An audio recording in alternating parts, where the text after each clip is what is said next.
When I finish a piece of work, I fly off to the theater or go fishing in the hope of resting, of forgetting myself. But no, a new subject is already turning like a heavy iron ball in my brain.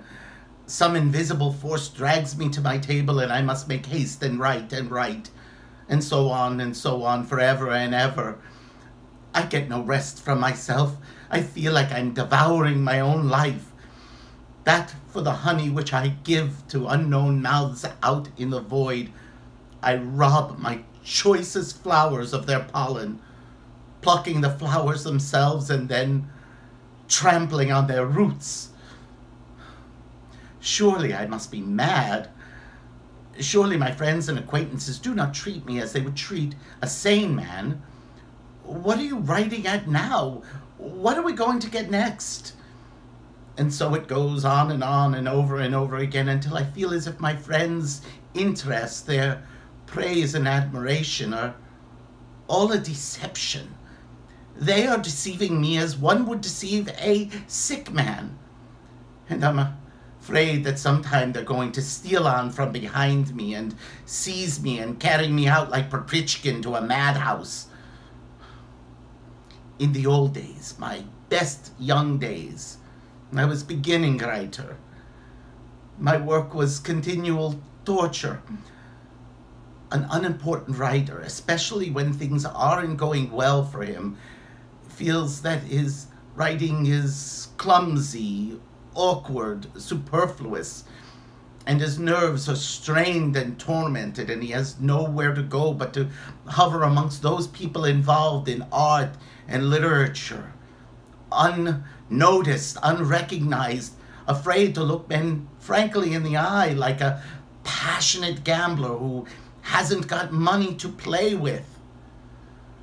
The reader who I haven't seen has presented himself to my imagination as unfriendly and mistrustful. I was afraid of the public, terrified of them.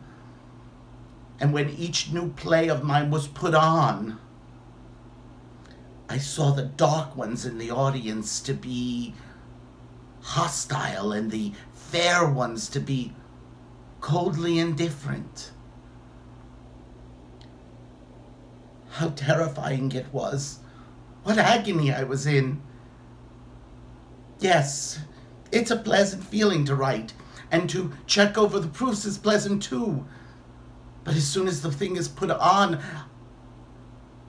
I feel like it is a failure and that I ought not have written it at all. And then I'm angry with myself and I feel horrible. The public who sees it, they say, "How charming, how clever." It's a charming story, but not a patch on Tolstoy. What a delightful story, but not so good as Turgenev's Fathers and Sons. And so it goes on until my dying day. It goes on until my dying day. My writings will always be charming and clever, but nothing more. And when I die, my friends will pass by my grave and say, "Here lies Trigorin. He was a charming writer, but not so good as Turgenev."